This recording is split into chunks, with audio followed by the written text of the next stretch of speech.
Então, olha só, pessoal, dando continuidade, certo? No que diz respeito ao conceito de análise espacial, né, por meio do SIG, né? Então, o SIG, na verdade, se utilizando da análise espacial, o que é que ele vai permitir? Ele vai permitir a distribuição espacial do fenômeno através de padrões objetivos e mensuráveis, né? Então, essa distribuição espacial, como é que ela vai ser mostrada? Ela pode ser mostrada através de um mapa, né? Um mapa em que apresenta uma coloração, né? Mapa apresentando diversas colorações, em que aquela coloração, por sua vez, está associada a um fenômeno mensurável de uma forma mais eficaz, né? De uma forma mais forte ali, certo? Na visibilidade. E com isso, né, o SIG, ao realizar a análise espacial, pode ser associado a diversas áreas, né, como exemplo da área da saúde, né, e levando também a responder algumas perguntas. Por exemplo, epidemiologistas, né, coletam dados sobre a ocorrência de doenças. A distribuição dos casos de uma doença forma um padrão no espaço, ou seja, existem doenças em que elas estão distribuídas de forma irregular no espaço. Existem doenças em que elas se encontram mais aglomeradas em um determinado espaço. Existem doenças em que elas são contagiosas e elas são mostradas no espaço de uma forma regular, né? Então, isso aí são perguntas que a análise espacial ela responde de acordo com o padrão que aquele determinado fenômeno está distribuído no espaço. Existe associação com alguma fonte de poluição? Então, qual é o tipo de fonte de poluição de uma determinada doença? Por exemplo, doenças de veiculação hídrica, de contaminação da água, né? Então, a análise espacial ela pode, de fato, responder essas perguntas, né? Como aconteceu lá com o Dr. Joe Snow. A evidência de contágio variou no tempo, né? Então, essa evidência de contágio, como é que é essa evidência de contágio no que diz respeito à doença, se tratando, né, o processo de análise espacial, né? Então, ela variou no tempo. Essa doença ela teve uma onda mais crescente em um determinado tempo e com o passar do tempo ela foi se enfraquecendo, né? Então, também dá para fazer uma análise temporal, se utilizando da análise espacial, né? Outra área que a gente pode perceber seria a área da segurança pública, né? A questão da análise espacial. Deseja-se investigar se existe alguma concentração espacial na distribuição dos roubos, né? Então, os roubos que ocorrem em determinadas áreas estão correlacionados com características socioeconômicas dessas áreas, ou seja, as áreas em que ocorrem, né, uma maior ocorrência de roubos, por exemplo, estão associadas às áreas mais nobres, às áreas comerciais, às áreas residenciais em que a população tem um poder aquisitivo maior, um poder aquisitivo menor, né? As áreas em que há um grande número de escolas, né? Então, são questões em que a análise espacial pode sim responder essas perguntas, tá? Outro exemplo, a questão da geologia também é uma outra área aplicável da análise espacial. Geólogos desejam estimar a extensão de um depósito mineral em uma região a partir de amostras, né? Então, essa questão de estimação, ela está muito mais ligada, certo? De estimar determinados fenômenos, ela está muito mais ligada no que diz respeito à ponderação, né? A ponderação de informações, né?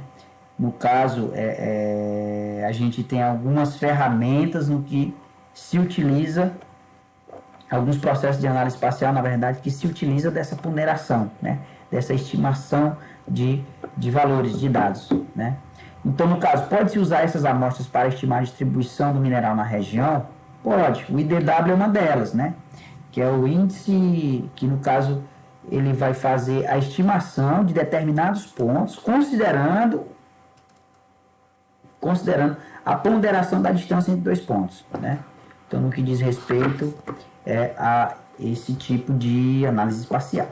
Deseja-se analisar uma região para fins de zoneamento agrícola. Como escolher as variáveis explicativas, solo, vegetação, geoformologia, e determinar qual a contribuição de cada uma delas para definir em que local o tipo de cultura é mais adequado.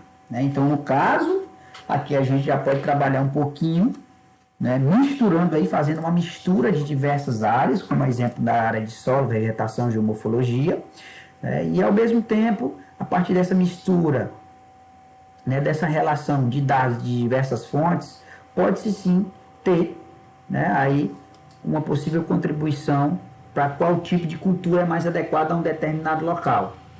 Né? Então, nesse caso, nós temos aí também a questão da análise espacial, quando utilizada de forma, né,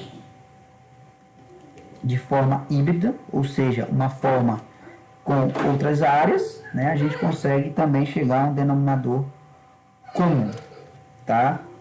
Então, nesse caso, gente, dando continuidade, nós temos aqui, ó, mensurar propriedades e relacionamentos, levando em conta a localização do fenômeno espacial de forma explícita.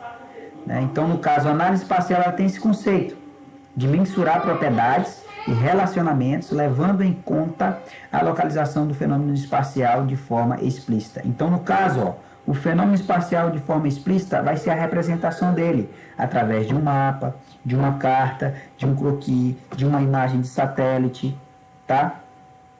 E a partir daí, se utilizando, né, de alguns métodos de análise espacial, vai ser apresentado, né, a partir desses métodos dá, na verdade, para se medir as propriedades e com isso observar os relacionamentos, né?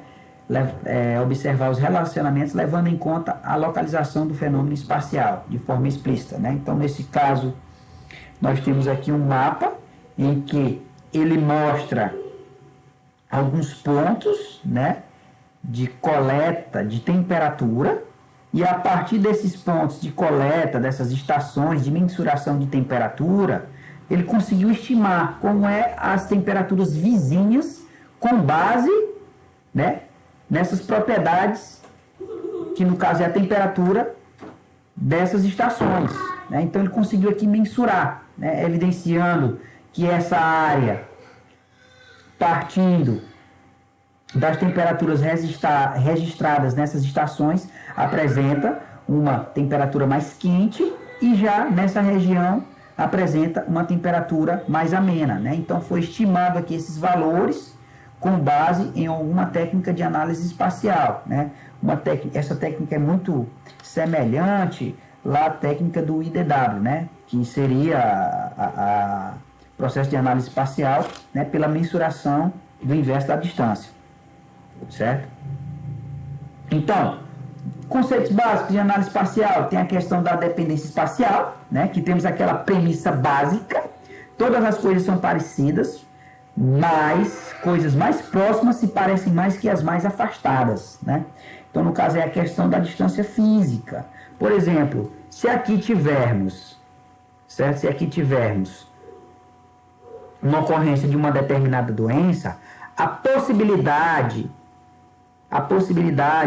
né, dessa doença ela ser contagiosa nesse raio de abrangência para esses demais fenômenos, ela é muito mais dentro de uma probabilidade, certo? Ela é muito mais influente nesse raio de abrangência do que nesse raio aqui mais afastado, né? Então, isso por conta da questão da distância física, né? Que já tem aquela premissa básica. Todas as coisas são parecidas, mas as coisas mais próximas se parecem mais que as mais afastadas, certo? Ok? Trazendo um outro exemplo, tá? Se aqui tivermos uma área comercial e essa área sofre intensamente no que diz respeito a arrombamento de mercadorias, né? E essa área aqui for uma área residencial, a probabilidade do mesmo tipo de crime acontecer aqui, certo? na área comercial, ela acontece aqui porque arrombamento de mercadoria, né? É diferente do que acontecer nessa região mais distante, porque logo aqui é uma área residencial e haja vista que o tipo de crime, arrombamento de mercadoria, né, não está associado, por exemplo, às ocorrências em residências, né? Então, podemos também pensar nessa situação. Mas isso porque por conta da localização e também da questão da semelhança entre o tipo de atividade a ser executada. E a autocorrelação espacial, a autocorrelação por sua vez, né, ele é um indicador que mede a dependência espacial, ou seja, valida ou não a premissa da dependência espacial, né? Por exemplo, nós temos aqui esse fenômeno espacial e aí ele está dizendo no momento que não existe dependência espacial. Haja vista que dentro do raio de abrangência temos aqui algumas amostras que estão fora desse raio. E já existe dependência espacial, porque está contemplando todo o raio de abrangência aqui nessa região, no que diz respeito à dependência espacial, né? Algo muito semelhante no que diz respeito a essa dependência espacial quando a gente trabalha com buffer, né? Por exemplo, para mensurar uma área de influência direta, né? Nós temos aqui um empreendimento, que é uma área de influência direta. Esse empreendimento, a sua área de influência direta, ou seja, a sua dependência espacial, ela vai até um raio de cerca de 1000 metros. Fora disso, já não existe dependência espacial. Então, levando em consideração isso, nós temos aí uma dependência espacial quando, por exemplo, faz a mensuração de uma buffer, certo? Então, é a chamada autocorrelação espacial, que também está dentro dos conceitos básicos da análise espacial, tá? Então, nesse momento, sou grato. Finalizamos aqui e nas próximas aulas daremos sequência mostrando alguns exemplos no que diz respeito a